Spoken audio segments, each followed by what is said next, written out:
Esprit libre, esprit curieux, esprit bavard, bien le bonsoir. Très heureux de vous retrouver pour une nouvelle aventure de Culture Club, comme chaque dimanche soir, sur les ondes voyageuses de Canal Algérie. Un vol de nuit qui sera entièrement consacré à l'ange bleu qui s'est envolé il y a seulement quelques jours, retrouvant et élargissant ainsi le cercle des créateurs disparus. Il est allé retrouver ses maîtres Issiham, Mesli, Samsung et tant d'autres. Nourdine Ferrochi, l'ange bleu d'Alger. Il en sera question tout au long de l'émission de ce soir. Et pour nous rapprocher un peu plus de ces univers, de ces questionnements, de ces émotions, de ces évasions, de ces déchirements, eh bien nous allons en parler avec ses amis, ceux qui l'ont accompagné ces 30 dernières années dans pratiquement tous ces univers assez tourmentés parfois et sereins également parfois aussi. Eh bien nous avons convié sur notre plateau notre premier invité qui n'est autre que Hassiba Korsi. Bonsoir. Merci d'accepter notre invitation, Hassiba Korsi. Merci. Vous avez très souvent accompagné Nourdine Ferrochi dans le texte. Je ne sais pas qu'est-ce qui a inspiré énormément de, comment dire, certains écrits par rapport à certaines expositions.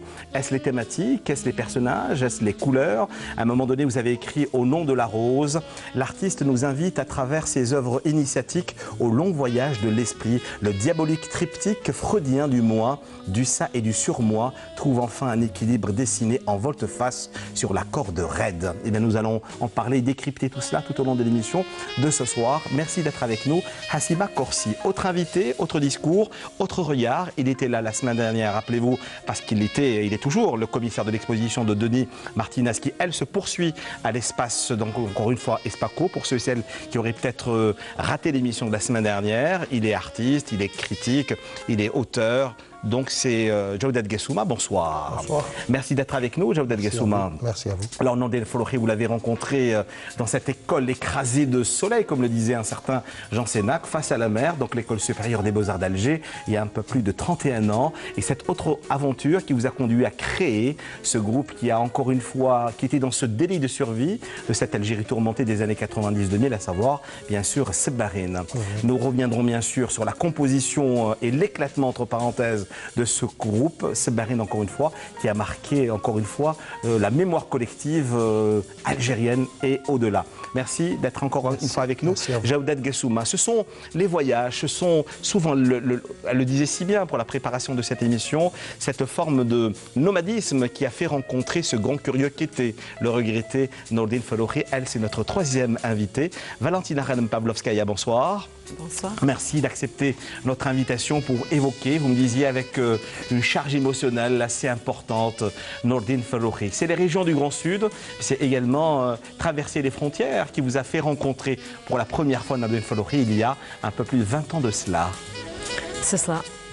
Un artiste hors norme. Un frère, pas de sang. Frère, ami, choisi. C'est très important dans la vie. Voilà. Lumière. Ben, nous en parlerons encore une fois avec vous ce soir et puis nous évoquerons également sa mémoire et puis sa dernière exposition qui a eu lieu à Dar El Yasmine, c'est à Alger. Nous avons le plaisir d'avoir son galeriste, Lies Rifati. Bonsoir. Merci d'être avec nous ce soir. Comment un artiste de renommée internationale est parti à frapper à votre porte, vous comme jeune galeriste. Eh bien, vous allez nous parler de votre rapport à lui, de cette façon de l'orienter par la même occasion, de sa dernière exposition, de toutes les expositions à travers lesquelles vous l'avez souvent accompagné jusqu'à le conduire en France. Voilà. Merci encore une fois d'accepter notre invitation.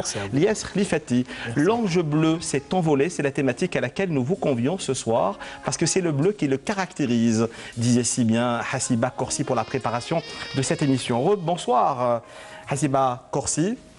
Alors, quand on parle de Nourdine Ferrochi, on approche presque plusieurs univers, des univers oniriques, émotionnels, mais parfois subversifs.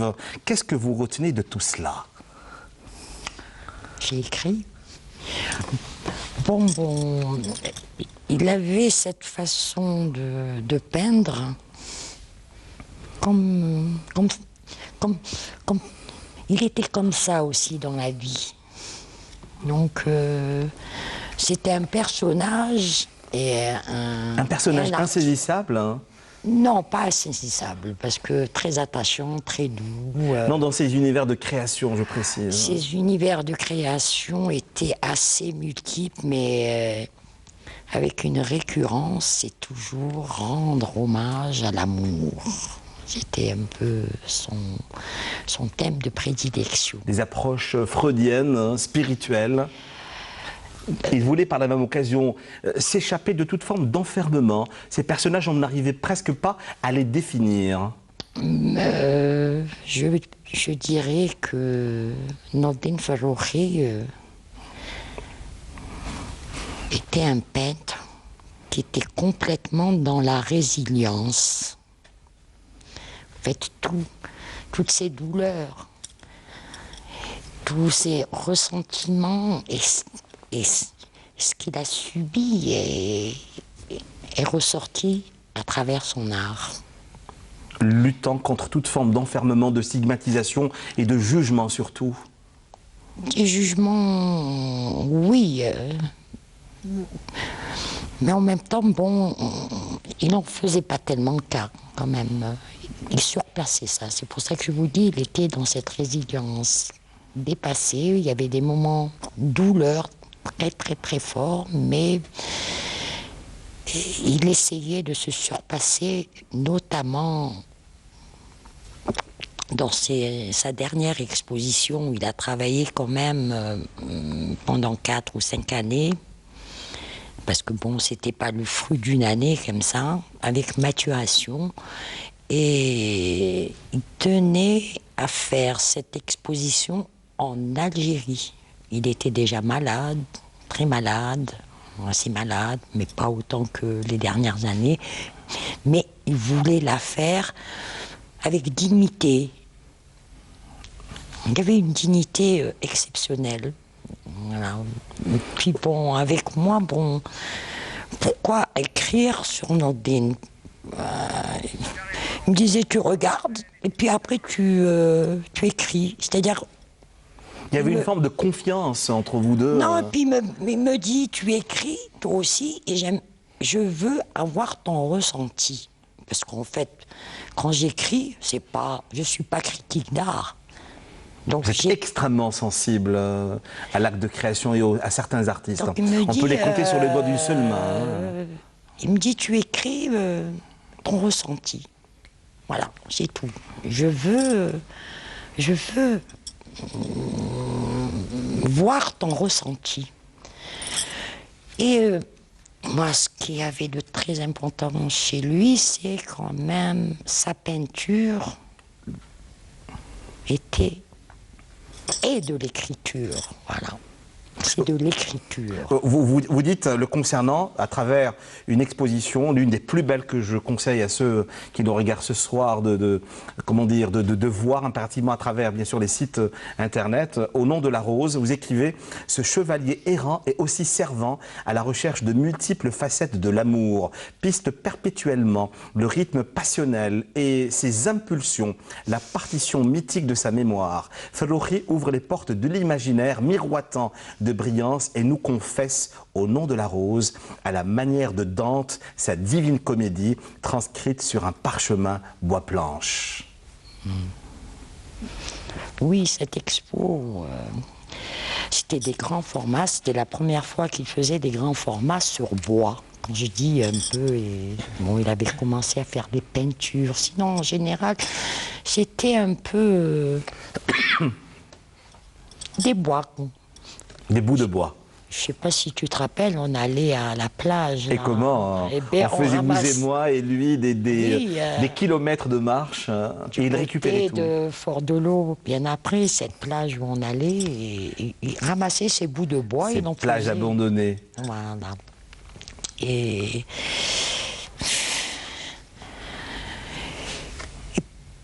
Au début, c'était un peu assez étonnant. Par exemple, quand on voit ça à travers, regardez, c'est un bout de bois, il en fait dessin.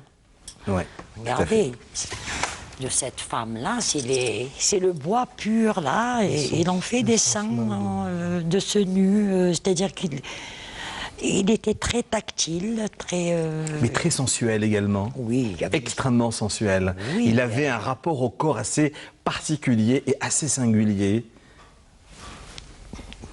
Tout à l'heure, on sent encore une fois la charge émotionnelle dans votre voix et dans votre discours. Je disais qu'il est allé retrouver ses maîtres à penser, mais je pense qu'il a également échappé à toute forme. On parlait d'Issechem, on parlait de Samson, on parlait de Mesli. Comment peut-on réellement définir aujourd'hui l'acte de création, les univers de Nourdine Falloukhi? Il ne ressemblait presque à personne, Hassiba Korsi.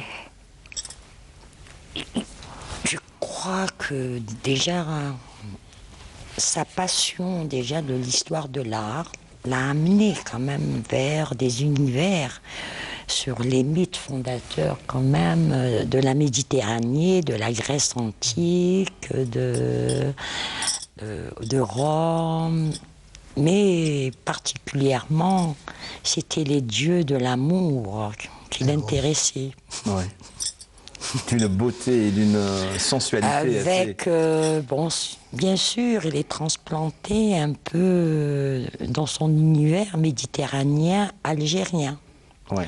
Parce que il faut quand même connaître Falloukhi. Falloukhi adorait Alger et les traditions algériennes. Il adorait le ramadan, les plats raffinés. Très traditionnel également, et traditionnaliste et dans son approche. Assez pieux, c'est-à-dire pieux dans les traditions. N'a-t-il pas à un moment donné, ça je vous pose la question et à vous, à tous ceux qui nous écoutent, n'oubliez pas vos questions, vos réactions sur cultureclub@1tv.dz, essayez de bousculer les codes du genre. Tout à fait. Ouais. Tout à fait, à sa manière. Exactement ça. Une société conservatrice, très portée sur la religion. Voici un artiste qui bouscule tout justement et qui nous met face à une réalité dans nos différences et dans nos singularités. C'est beaucoup plus la singularité qui l'a poussé un peu plus vers son art. Oui. Et qui l'a poussé un peu à... qui fait de lui un contemporain vrai. Et bon, il y a eu quelques maîtres quand même dans la dernière expo, on peut dire ça, ses œuvres, il rend hommage quand même au sulfureux Caravage, pour lequel c'est assez fort. C'est un peu... On peut trouver des similitudes dans la vie de Caravage et lui. Ouais. Mais là, il faut se mettre à l'histoire et aller revisiter les mythes. Vous parlez justement des mythes fondateurs en début d'émission, Hassiba Korsi. On va revenir, si vous le permettez, sur un texte qui me parle à plus d'un titre. C'est Les Amours terrestres, une exposition qui a eu lieu à Dali Yasmine en 2016, en mars 2016 plus précisément, dans laquelle vous écrivez « Une odyssée romantique de la célébration de l'amour s'expose à l'œil. Un véritable spectacle onirique s'offre à nous, cortège d'images sans musique, animé par des manifestations allégoriques du désir, inconsciemment conscient, une invitation initiatique à la passion charnelle. Ce côté charnel ne l'a jamais quitté pendant pratiquement ces 30 dernières années, Hassiba Korsi. Comment vous l'expliquez ?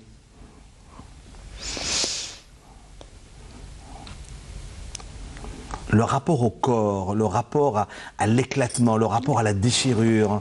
Et il exprime dans pratiquement toutes ses expositions. Quand on voit, bon, déjà le titre de cette expo, quand on n'a que l'amour. Donc, il était complètement à l'intérieur de ses amours. Une écriture de l'intériorité alors qu'il s'expose. Ouais. De ses amours tourmentés. Singulière et tourmentée, mais sereine et assumée. Tout à fait. Voilà. Tout à fait, vous le dites, hein, dans un univers fantastique, chaque œuvre livre des lieux de galaxies créatives, d'obsessions et de multiples méditations, retraite impénétrable de la pensée humaine, un univers familier fait d'images mythologiques, on y revient, parce qu'il était habité donc justement par ces mythes fondateurs, particulièrement intime, baignant dans le réel et l'empire des sens.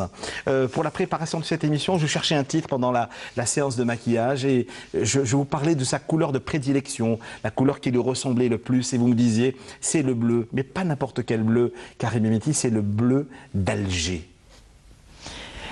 puis, le bleu fléqué.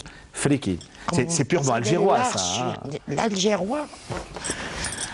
Voilà, pur, quand on dit bleu fléqué, d'ailleurs le dernier tableau, donc dans monsieur, son dernier quand même, pouvait, le dernier tableau, il est dans un bleu fléqué, celui qui, il m'a peint le dernier tableau pour moi. Vous l'avez chez vous? Oui, je l'ai chez moi. Ouais. Un grand tableau, oui. Une femme avec toujours accompagnée d'un chat. Non, ce chat, je l'ai exigé. Ah, oui. Parce qu'une fois, donc à l'époque, il habitait Usendé, il y avait pas une petite maison chat. Coloniale. Une belle petite maison coloniale et avec le petit jardin, le petit jardin, les pièces avec Bit el-Qubba, avec Matah el-Qubba. Il était dans une forme de reconstitution de son enfance. Hein. Et il avait peint un chat. Il n'y avait qu'un chat, immense. Je lui ai dit, je le prends. La semaine d'après, je reviens, il me dit non, le chat a disparu. Qu'est-ce qu'il a? Il avait repeint, parce qu'il avait cette manière, des fois, il faisait un tableau, une peinture, une représentation, il repassait, ça ne lui pesait pas. Il effaçait. Il effaçait tout. Je crois que les peintres font ça aussi, non? Oui. Il parlait souvent des objets de son affection, à travers également cette exposition. Denis Martinez l'avait appelé à cet effet le féticheur. Le féticheur. Parce qu'à chaque objet qu'il fabriquait, puisque quand il a intégré l'atelier Martinez, il avait terminé son cycle de céramique avec Jahida Ouadef aussi, à qui on rend hommage. Ils sont venus dans l'atelier avec plein de petits objets. Et il fabriquait, lui, des objets en céramique, mais aussi il collectionnait, il avait une manière quasiment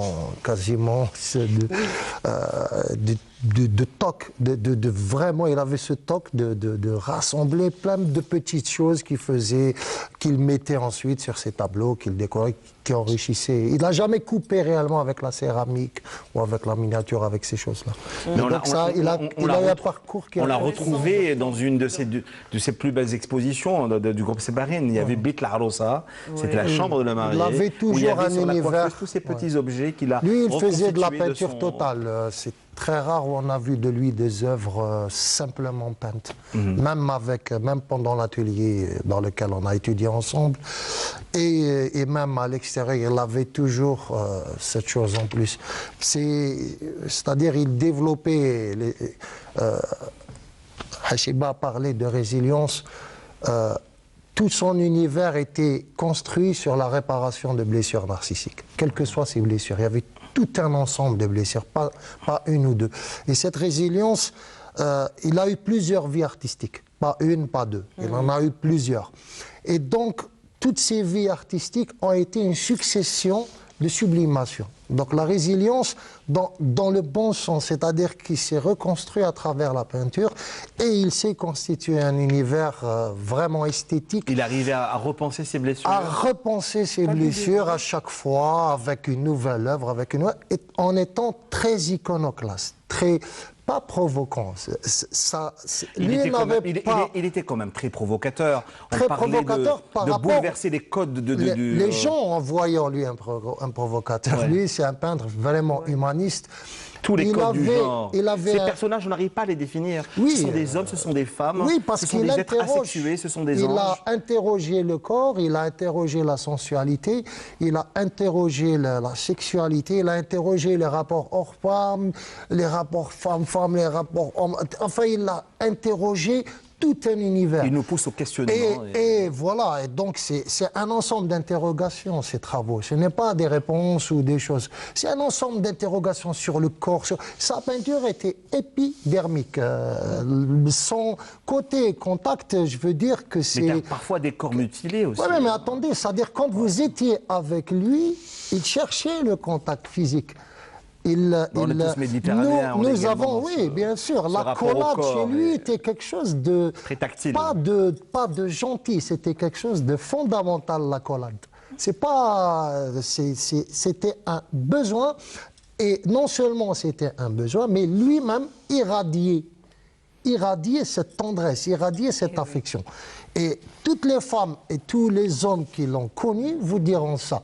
Il irradiait d'une affection, il irradiait l'amitié, et son art, vraiment, c'est un artiste contemporain, pour paraphraser Hassiba Khossi qui écrit, c'est-à-dire elle a écrit une partie, je m'excuse peut-être d'intervenir, mais j'ai écrit un texte sur la dernière expo qui est un contrepoint, et c'est-à-dire ça complète ce que Hassiba Khossi, puisque moi je parle après d'un aboutissement.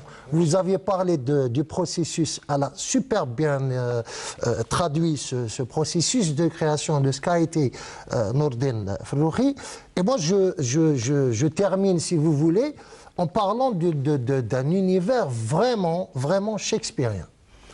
Shakespeare, là, on est dans plusieurs lectures dans ces conditions. Non, c'est la suite logique de ce qu'a dit, dans le sens shakespearien. Shakespeare est un auteur, qui a résumé le monde de Méditerranée. Roméo et Juliette, ça se passe à Vérone, c'est en Italie. Alors que Shakespeare n'est jamais allé à Vérone. Ce que je veux dire, c'est que Shakespeare a réussi à résumer le monde.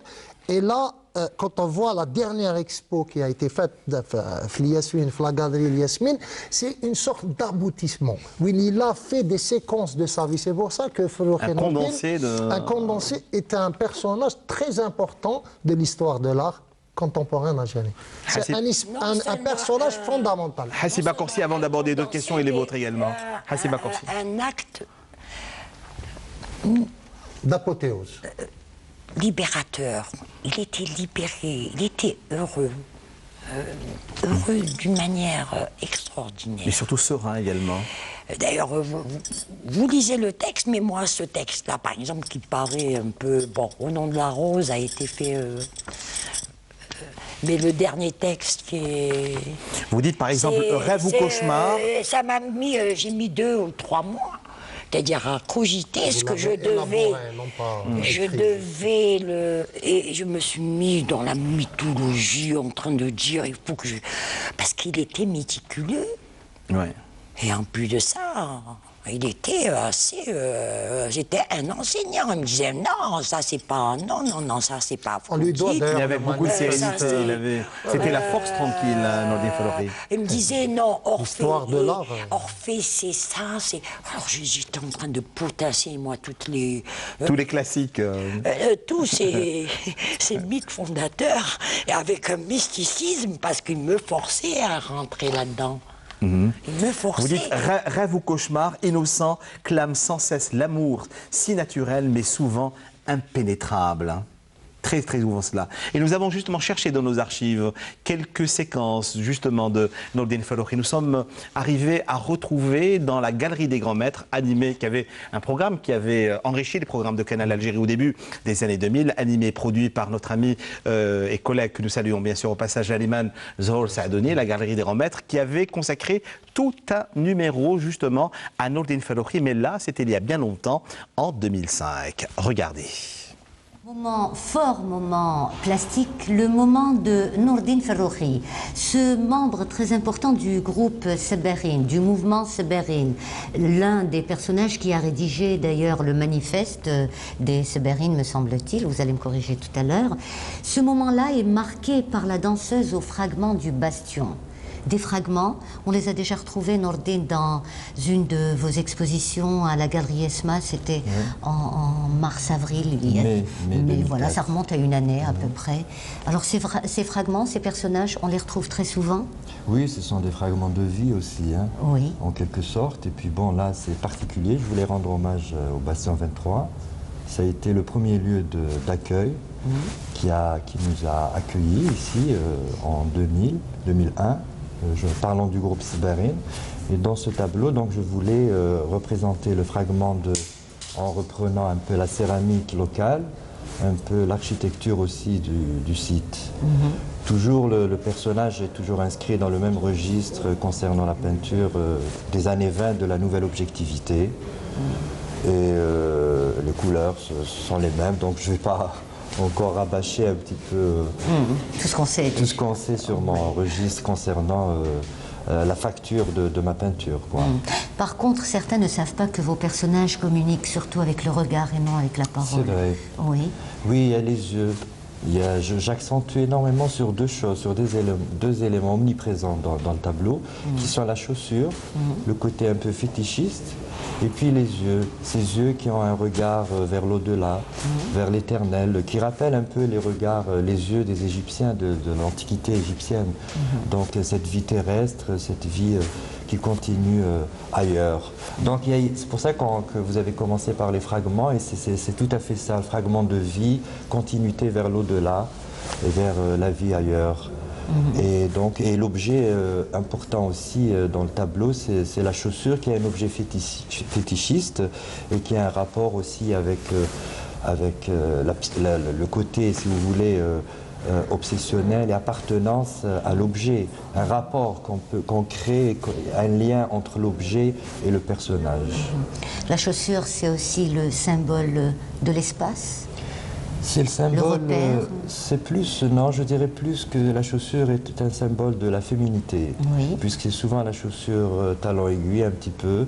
Je pourrais peut-être faire une petite référence à Almodovar, dans ses couleurs et dans ses choses un peu froufrou, un peu kitsch. Ici, c'est reproduit sur un espace plutôt à la plat, mais toujours dans un univers un peu de cinéma, de félinien, comme ça. Voilà, dans ce sens. Nourdine, vous êtes enseignant à l'École supérieure des beaux-arts, donc vous enseignez l'histoire de l'art. Oui. Beaucoup de références du passé. Est-ce qu'il y a aussi un autre regard face à cette actualité des arts par rapport au passé? Oui, tout à fait. Oui. En tant enseignant l'histoire de l'art à l'École supérieure des beaux-arts, donc c'est pour ça que j'accentue un petit peu mon travail, ma recherche sur les années 20, sur la nouvelle objectivité, avec une image détournée de l'orientalisme. Il y a un côté aussi orientalisme, pas vraiment dans le sens propre du mot, mais un côté orientaliste que j'aime comme ça, parce qu'il nous rappelle un petit peu notre histoire. Et l'actualité, je pense que je suis en train de la faire là, dans ce débat, c'est-à-dire un côté oriental vers le passé, mais avec quelque chose de contemporain, d'actuel, par rapport à l'image. L'objet, c'est la peinture, le sujet, c'est autre chose. Il y a l'objet et le sujet qui sont en harmonie, en quelque sorte. Merci beaucoup Nourdine. Nous allons voir ensemble avec nos téléspectateurs cette danseuse au fragment du bastion. Nous allons plonger sans commentaire dans son visage.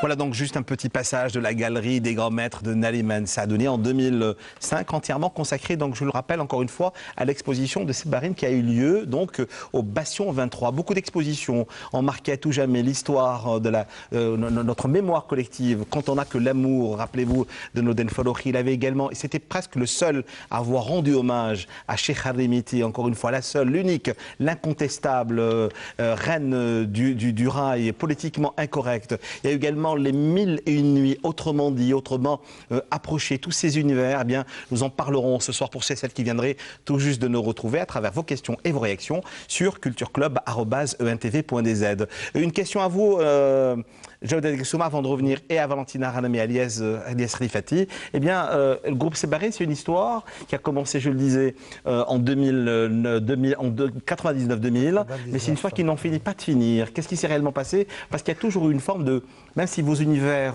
sont différents. Vous êtes 7 ou 8 lors de cette On aventure. était 8. 8, voilà. Oui, Alors, il y a eu Biotel 8 qui a également qui ont marqué le grand curieux que je suis. Il y a toujours eu une forme de correspondance entre vos univers, même si cela ne se disait pas clairement. Je retrouve par exemple dans les univers de Marie Maït El-Hara et des vôtres beaucoup de Nordine Faroukhi. Oui, oui, bien sûr, mais ça, il y a des correspondances, il y a comment dire, des choses qui se recoupent parce qu'il y a une influence. Par exemple, Nordine Faroukhi, on écrit tous les deux beaucoup. Donc l'univers à l'écriture, il est présent et tout. Donc il y a une certaine figuration qui n'existait pas chez le reste, qui a été plutôt dans une abstraction ou une semi-abstraction ou une abstraction lyrique. Donc moi j'étais beaucoup dans la figuration, Nordine était dans la figuration, on était dans le même atelier. Donc on a beaucoup travaillé ensemble et il y avait une amitié aussi. Tout à fait. Une relation humaine, on revient à la relation humaine. Oui, une relation humaine qui est très forte. Et donc, Mariam est un peu notre cadette, donc évidemment... elle partagerait peut-être pas ce point de vue, mais c'est juste oui, une lecture. Donc il y a effectivement des correspondances, des recoupements esthétiques qui se font. Ça, c'est tout à fait naturel. Et il y a deux personnes qui ont écrit le manifeste du groupe Sbarine, qui était dans toute forme de rejet du joli et du beau, entre parenthèses. Oui, c'est la dictature du goût, du moi. Voilà, exactement. Enfin, du moins, ce qui voulait, ce que le pouvoir voulait nous imposer. Il y avait beaucoup d'ironie, vision, justement, dans le travail de Nordine, et même dans son écriture. Il y avait aussi une certaine ironie. Une ironie assez rigolote, assez sympa, assez joyeuse, assez bon enfant. Caustique, mais bon enfant. Et donc, oui, il y a des ombres, il y a des égéries, comme notre ami Hachiba Khorsi. Il a eu énormément d'amis, d'amis hommes, d'amis femmes. Ce pas des groupies, c'est des amis, c'est des égéries, c'est des personnes qui ont inspiré, qui ont... Voilà, il était très entouré. Même dans son enterrement, il y a eu cette famille artistique, amicale et tout, qui était présente. C'était assez émouvant. Cet accompagnement vers sa dernière demeure était aussi assez émouvant. Et pas loin de la mer. Pas loin de la mer, sous un arbre ensoleillé, enfin voilà, sous un olivier, dans un univers ensoleillé. Voilà, je pense. Voilà, l'enjeu bleu s'est envolé, je vous le disais encore une fois, hommage à Nordine Faroukhi pour ceux qui viendraient tout juste de nous retrouver. Une question à vous, Hassiba Khorsi, si nous revenions très brièvement sur l'écriture du manifeste de Sbarine. Là, nous sommes juste après cette décennie noire que l'Algérie a traversée. Bon, c'était une réflexion, je pense, avec tout le groupe au départ. Et puis, bon, Nordine et le groupe, notamment Nordine, qui était un peu dans le contemporain, à travers d'abord ce qu'il enseignait.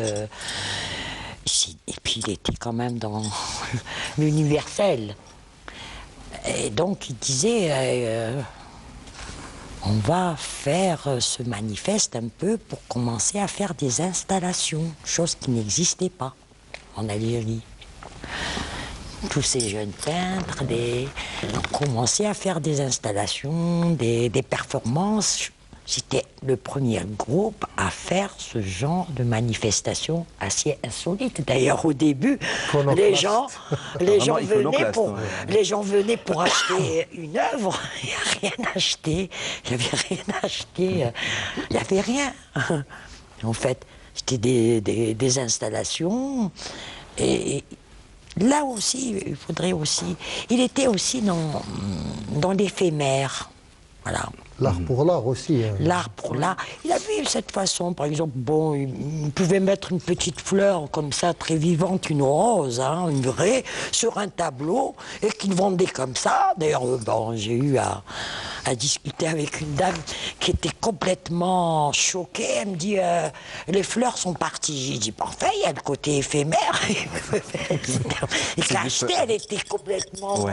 Elle était furax d'avoir acheté ce tableau avec les perles qui tombaient. Comment expliquez-vous qu'aujourd'hui que la plupart des œuvres, que ce soit de Nordine Faroukhi, mais également des membres du groupe Sbarine, soient collectionnées, achetées hors de nos frontières? La question du marché de l'art est plus d'actualité aujourd'hui qu'hier, Jodette Guessouma. Toutes vos œuvres je crois qu'il sont faudra... Oui, bien sûr, mais ça c'est... On ne va pas refaire la malheureux mentalité des gens.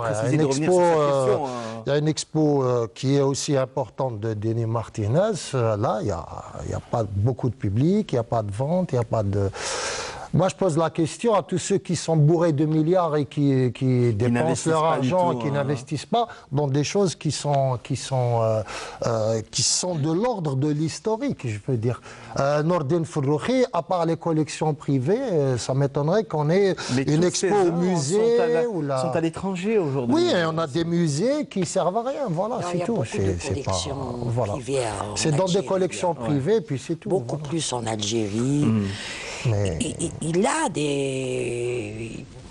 des peintures qui sont dans des musées en France, certaines en France, mais beaucoup plus ici, mais c'est des collections privées. Voilà. Et c'est là... Qui ne sont jamais montrées, qui ne sont pas prêtées. C'est en Algérie, on a créé le MAMA. Il ne s'est pas doté de commission d'achat. Ouais. Mais il n'y avait pas de... C'est quand même malheureux depuis son ouverture. En 2009, si mes souvenirs sont bons. Ni le pratiquement 10 ans, mais qu'a-t-il dans ses réserves, le musée des petits musées ne sont pas... Ils ne se sont pas... c'est d'abord dans il n'y a pas pays, de pensée systémique, il n'y a pas d'environnement qui... Lies Rifati. Voilà, je pense que c'est le dernier souci des gens d'acheter des œuvres d'art actuellement. Oui, mais en général, c'est institutionnel. C'est d'abord le pays. Oui, mais vous avez investi dans ce milieu. Exactement. Moi, depuis quelques années de cela. Non, ça fait 30 ans que j'exerce. Où sont les banques, où sont les grandes entreprises? Mais Dal Yasmine existe depuis quelques années déjà. Alors, avant, c'était Ardec et Yasmine. Dal Yasmine, ça fait plus de 10 ans quand même, une dizaine d'années. Une dizaine d'années déjà. Et j'ai le privilège de rencontrer Nordine comme tout le monde. Je me sens tout petit devant Hassiba et notre ami. Non, quand même, vous êtes la carte mémoire de Nordine aussi et des artistes. Moi, collectionneuse également. Oui, je sais. Justement, Nordine, il m'a... C'est-à-dire, c'était à Oran quand il m'a demandé de donner une œuvre d'art à Hassiba. C'était sa dernière pièce, apparemment, à Alger. Oui, il l'a fait pour moi. Parce qu'en fait, quand il a fait son exposition chez toi... Eh ben, je suis arrivé. Moi, c'était d'abord le baiser que je voulais prendre. J'arrive, j'ai éclaté en sanglots, tout était parti. Exactement. Avant le vernissage. Eh bien, c'était la surprise de tout le monde. Exactement. Même nous, en tant que galeristes, c'est-à-dire moi, quand j'ai rencontré Nordine, c'était avec notre amie Farouja Meddahi. C'est elle qui m'a... C'est-à-dire, c'est elle qui a suggéré, voilà, c'est avec Nordine. Et Nordine, il avait quand même bossé pendant 3 ou 4 ans pour préparer cette exposition pour l'Algérie. Et Farouja vient lui dire, il n'y a que Lies qui peut te faire un catalogue et une belle exposition. Actuellement, il est sur la bonne voie et on a commencé à bosser. Et puis, j'étais tellement privilégié de rencontrer Nordine et de lui faire cette belle exposition. C'était un honneur pour nous quand même, pour l'Algérie et pour Nordine. Et cette exposition, c'était, je pense, le mois de mars 2016, exactement, 2016, voilà. Et c'est vrai, Hassiba, le premier jour, tout était vendu, presque 80% de cette exposition. Même lui... Ce qui fait réellement le bonheur du galeriste que vous êtes. Non, mais ça ne rentre pas dans mon concept exactement. Je ne suis pas un commerçant, je suis un artiste, je suis un galeriste. Non, mais c'est ce qui fait également fonctionner un espace culturel, quel qu'il soit. Justement, même Nordine, il était étonné. Il m'a dit, on est en train de voir quelque chose d'extraordinaire. Il était heureux déjà de voir les gens acheter ses œuvres. Parce qu'avant l'exposition, il m'a dit, est-ce que ça va plaire aux Algériens, mes œuvres? Est-ce qu'ils sont branchés Nordine? Parce que ça fait très longtemps que je n'ai pas fait d'exposition individuelle ou des choses comme ça. Et puis, il était stressé avant le vernissage. C'est-à-dire, déjà, il était même pas midi. Il dit, Nordine, il est midi, il reste encore 3 heures. Il m'a dit, je ne peux pas, il faut que je reste ici devant mes œuvres, les voir, tout ça, pour la dernière fois. Pour lui, c'était la dernière fois de voir ses œuvres. C'est un peu l'amour de Nordine, c'était sa personnalité, ça reflète un peu son imaginaire. Il est doux, il est sensible, il est... Tourmenté, créatif, intelligent, Moi, humain. je résume un peu Nordine en quelques phrases. Je dis Nordine, hub, hub, hub, avec plusieurs casquettes. Voilà, c'est un peu ça, Nordine. Et après, il est tellement sensible et je dis aussi qu'il est très professionnel. En tant que il est très rigoureux, vraiment. Vraiment, il a tout préparé avant l'exposition. C'est très rare. Hein. Les certificats. C'est l'enseignant, c'est le. Très rigoureux, c'est vrai. Tout à fait. Et puis il était là, voilà, on lui a préparé quand même un beau catalogue. Très beau catalogue, ça c'est vrai. On a médiatisé l'événement pendant une Brin semaine d'amour. avec la collaboration aussi de Nadim Sadoun qui s'est déplacé à la galerie et a préparé une émission spéciale Nordine Ferrochi, ainsi avec la chaîne 3. Et on a eu ce privilège c'est-à-dire les gens de la galerie, ils étaient un peu malheureux, les gens, c'est-à-dire après le 2e ou 3e jour, c'est-à-dire ils étaient un peu déçus, frustrés parce qu'il n'y avait rien à vendre. Et Nordine, il était vraiment heureux de voir. Mais comme il ne travaille pas à la commande, comme tout artiste qui se respecte, c'était des œuvres exclusives. Et quand on disait qu'il était là également pour bousculer certains esprits, il a écrit donc justement lors de cette exposition, je le rappelle encore une fois, Brin d'amour. Dans un esprit souvent encore menacé par des idées conservatrices, j'essaye d'exposer la nudité. J'essaye d'exposer la nudité pour exprimer la sexualité. Une façon de lutter contre ces mentalités obscurantistes qui veulent voiler la sexualité. Je revendique l'amour réel pour la beauté de la chair. Si le corps est blessé et inassouvi, l'esprit souffre et si l'esprit est mal, le corps va mal. Et ça a été, vous étiez l'un des derniers à exposer pratiquement toutes ces dernières créations en 2016. Alors en 2016, il y a aussi Karim que je l'ai accompagné pendant les 3 dernières années. Alors on a fait une autre exposition collective, c'était au Méridien d'Oran, où il a participé avec 3 ou 4 œuvres. Et puis la dernière exposition, c'était à Paris. Tout à fait. Nordine qui m'appelle. On a vu l'affiche. Voilà, Nordine qui m'appelle, m'a dit Ilyes, il faut que je sois avec vous à Paris parce que c'est très important pour moi. Alors j'ai eu ce privilège de me déplacer chez Evelyne Artaud. C'était son agent à Paris. Et elle m'a remis d'être 3 œuvres ou 4 où j'ai exposé, c'est-à-dire ses travaux dans une galerie dans le 2e arrondissement. C'était l'année passée, c'était je pense le 14 avril, quelque chose comme ça. Et il était heureux de voir encore ses œuvres à Paris dans un lieu. Vous le suiviez malgré son exil, malgré sa maladie, ses douleurs. Je me suis déplacé à Paris pour voir Evelyne Artaud, pour discuter éventuellement qu'on lui prépare quelque chose pour Nordine. Elle m'a dit je suis là, disponible pour Nordine. Et puis j'ai pris le TGV, je me suis déplacé à Marseille, je l'ai vu chez lui, là, à l'hôpital, il n'y a même pas 2 mois ou 2 mois et demi, avec mon fils Islam. Et il m'a embrassé, il m'a dit des mots, vraiment, c'est très douloureux cette journée-là où j'ai passé avec Nordine. Et puis c'était son souhait de revenir en Algérie. Et puis il est revenu.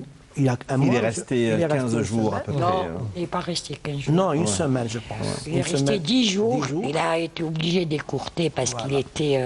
très fatigué. Extrêmement Il avait des traitements à prendre et là, malheureusement, en Algérie, quand même, il a fait... on n'a pas des traitements antidouleurs. Bon, il était bien pris en charge quand même. Il y avait un médecin, il y avait une amie, mais... Il était sous un protocole à Marseille, donc moi je l'ai forcé à partir. On a appelé ça le protocole compassionnel. Hein. Ouais. Malheureusement, mon dernier coup de fil, c'était le 28 mars. Et il m'a dit, je vais venir et je viens directement chez toi. Et il a sa hantise, c'était de revenir. Et de mourir parmi les siens. Dans un sandouk, qui m'a dit, Ouais. Et puis ce dernier jour-là, il est quand même repassé à la galerie. J'étais vraiment étonné de le revoir. Il a eu cette force et cette volonté de revenir à la galerie. Je l'ai vu à la galerie. Wow, il m'a dit, je suis là pour t'embrasser, pour te dire adieu. Et là, il est venu, ce dernier voyage, c'était voir Alger. Voilà. Alger ne l'a jamais quitté. Jamais. Alger. Il partait, mais il revenait. Il adore sa source et sa bouteille d'oxygène. Moi, j'ai beaucoup aimé le mot que tu as dit tout à l'heure, le bleu friki. Nordine, c'est le bleu friki. Le bleu d'Alger. Il adorait ça. D'ailleurs, moi, le jour de mon anniversaire, un Algérois raffiné. Un citadin. Citadin, avec... respectueux des traditions et des codes. L'élégance. C'était vraiment...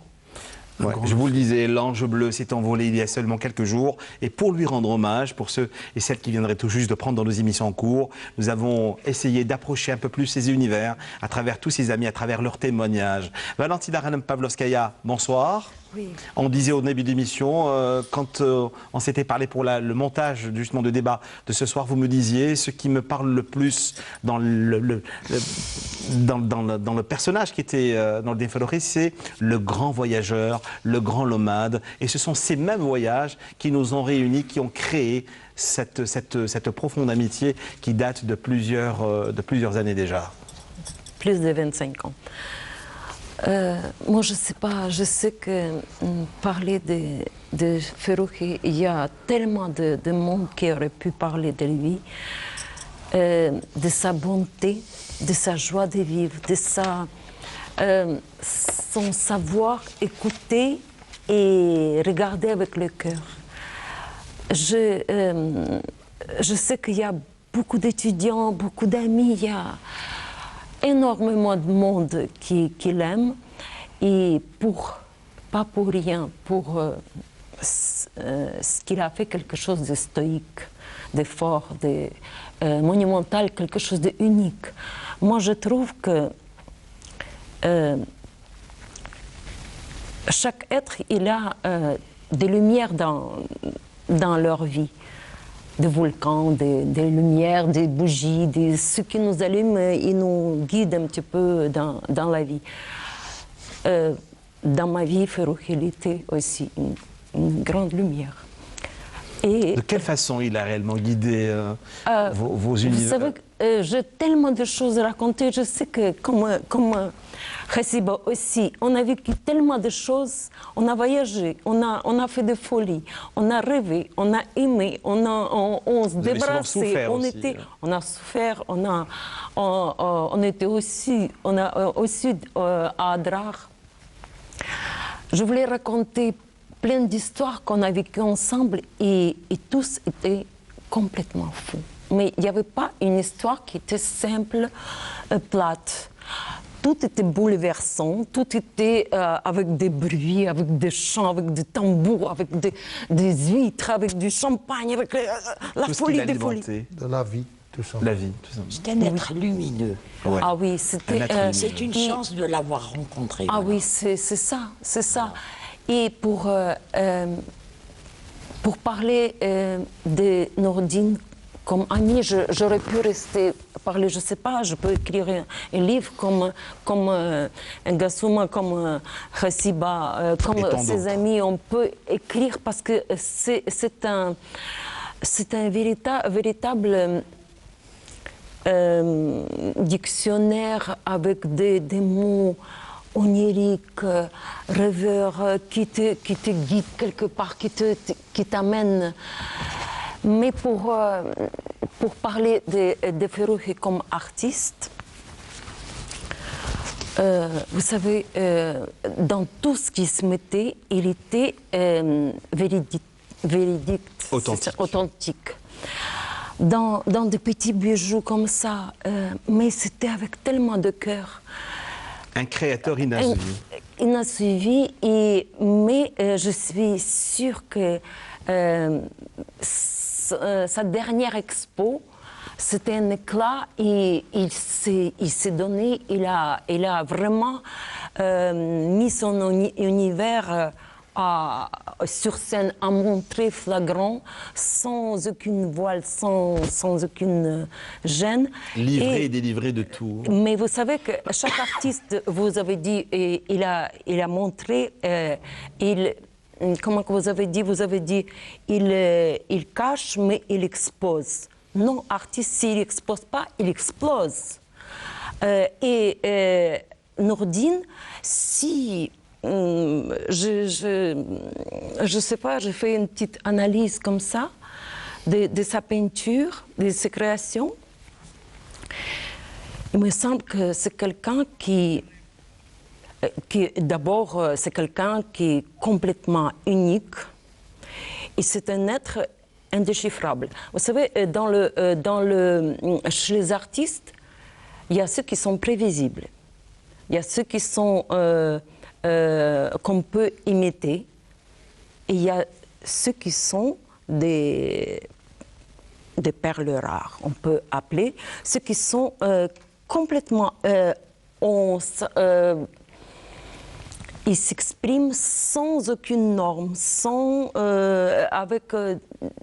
pour défier toutes les règles de l'art, tandis que l'artiste qui connaît bien l'art, qui connaît bien la composition, il n'a jamais utilisé ni composition, ni perspective. Qui a échappé également à ses maîtres et à toute forme d'école. Hein. C'est ça. On le disait en C'est début ça. d'émission. Ça veut dire vraiment c'était pure vision. Et je suis sûre qu'il était rempli de tellement de visions parce que je ne vais pas rentrer dans le détail de mes souvenirs, mais chaque fois quand on était ensemble, on était dans un autre monde. Il y avait, je sais pas, il y avait une bulle que pour nous ou pour la compagnie. Rappelle-toi comment il nous a sauvés. Vous dites, il est tendre, il est fragile, mais en cas de danger, il a défendu tout le groupe. On était avec Kharazi dans une voiture qui traversait la palmeraie de Timimoun en pleine lune.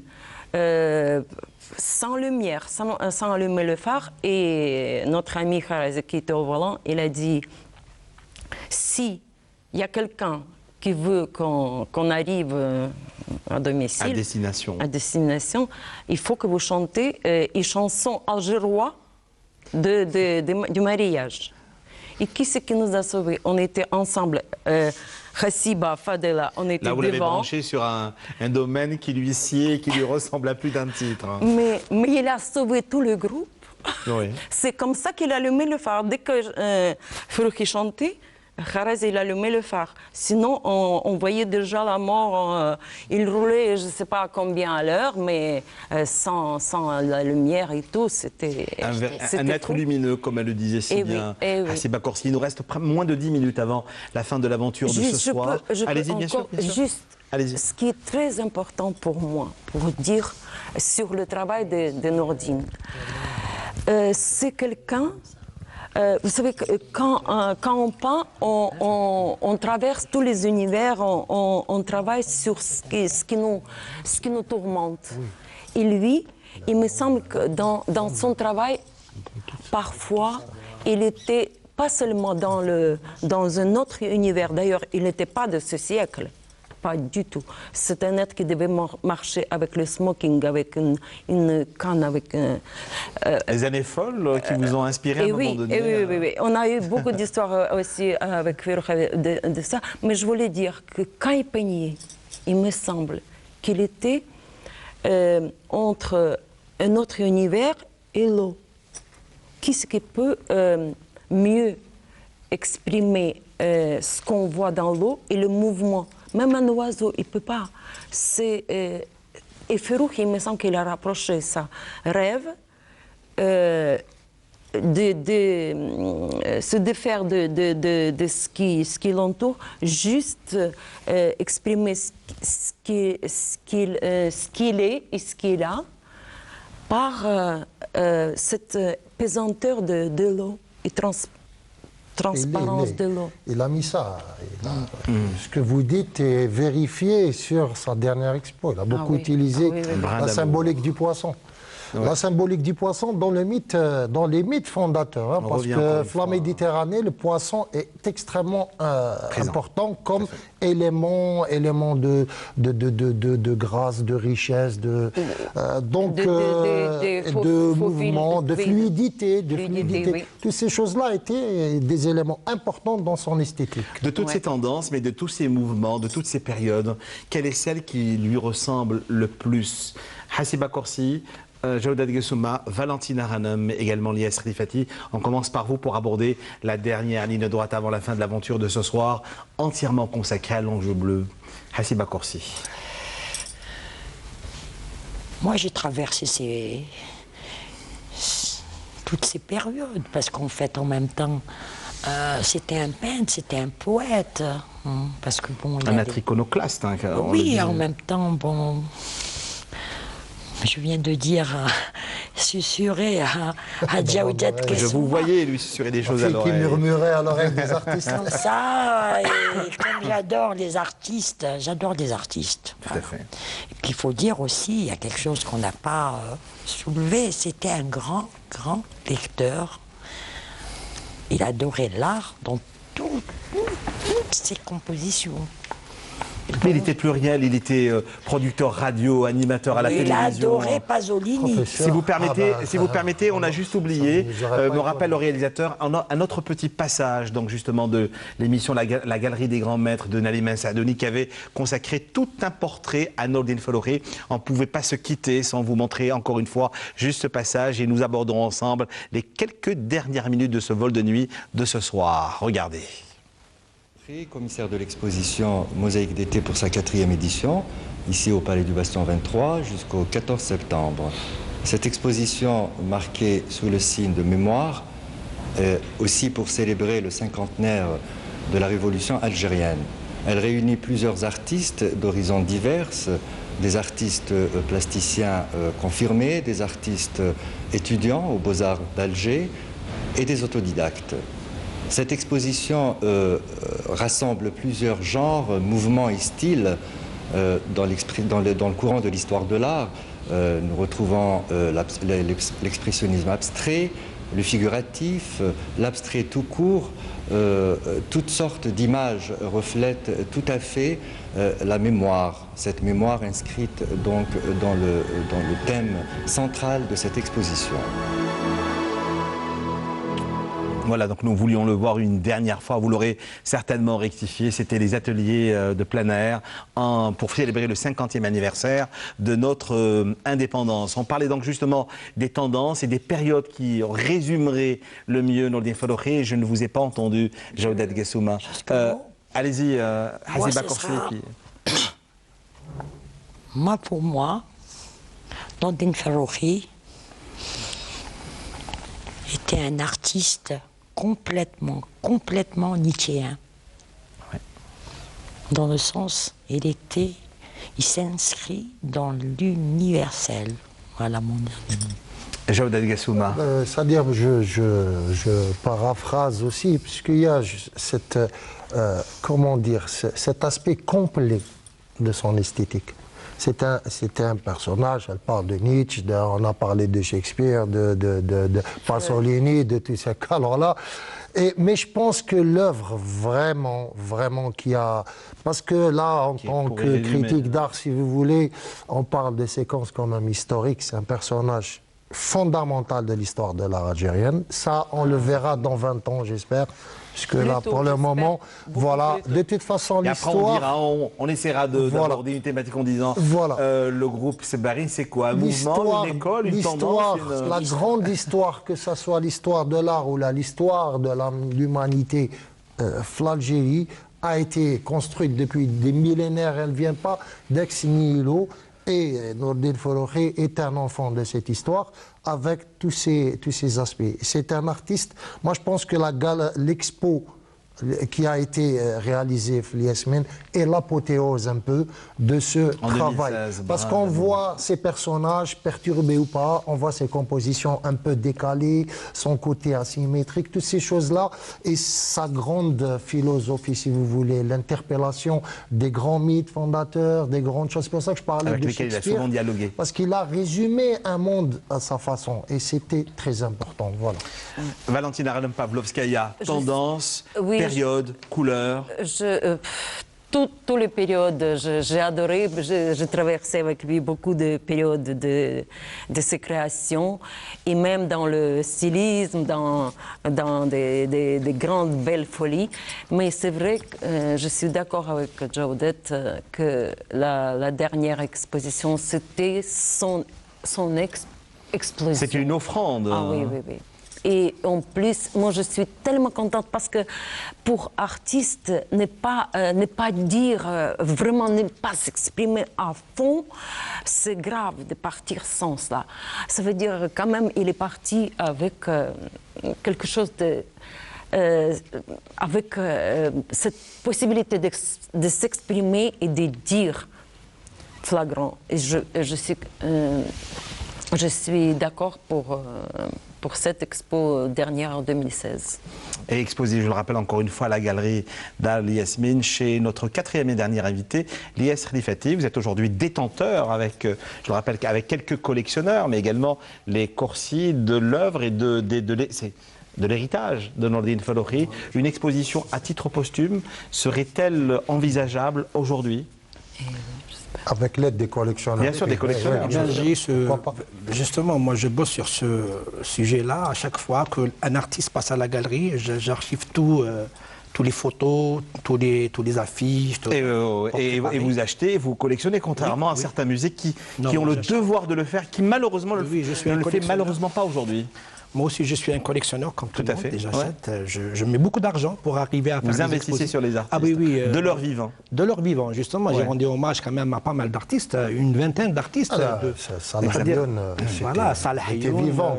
Et puis j'ai ce privilège de rencontrer ces gens-là. Moi, je me dis, aujourd'hui, je suis un homme privilégié quelque part. Parce que Nordine, quand même, entre parenthèses, il m'a donné beaucoup de choses en parallèle, là, que je vais les garder pour mon nouveau centre des arts à Oran, que je suis en train de réaliser. Sur lequel vous travaillez en ce moment. Voilà, exactement. Ces meubles, par exemple, de Nordine sont tous chez moi. Alors, sa bibliothèque aussi, elle est chez moi. Alors, je vais montrer ça aujourd'hui pour le grand public algérien et quelques pièces de Nordine aussi. Il y a d'autres amis qui sont là aussi pour faire un geste. Et je ne pouvais pas finir l'émission de ce soir sans revenir à cette grande exposition sur laquelle tout le monde est revenu ce soir. C'est la dernière qu'il avait organisée chez vous, je le rappelle encore une fois, Brin d'amour en 2016, dans laquelle il disait, dans un esprit souvent encore menacé par des idées conservatrices, j'essaie d'exposer la nudité pour exprimer la sexualité, une façon de lutter contre ces mentalités obscurantistes qui veulent voiler la sexualité. Je revendique l'amour réel par la beauté de la chair. Si le corps est blessé et inassouvi, l'esprit souffre, et si l'esprit est mal, le corps va mal. Voilà donc un nouvel esprit, un autre esprit nous a quittés, un autre ange est allé retrouver les grands créateurs dans les cieux, je le rappelle encore une fois, auprès d'Allah.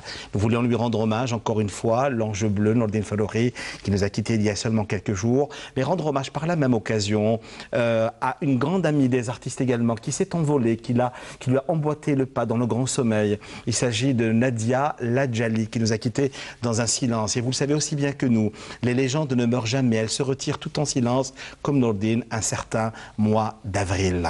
Voilà donc pour évoquer sa mémoire, nous rapprocher un peu plus de ses univers, de ses créations, de ses questionnements, de ses sensations, de ses blessures, de ses fêlures. Nous avons invité ce soir sur cette petite musique de nuit qui nous rappelle que c'est déjà la fin de l'aventure, Nassiba Corsi. Nassiba Corsi, merci.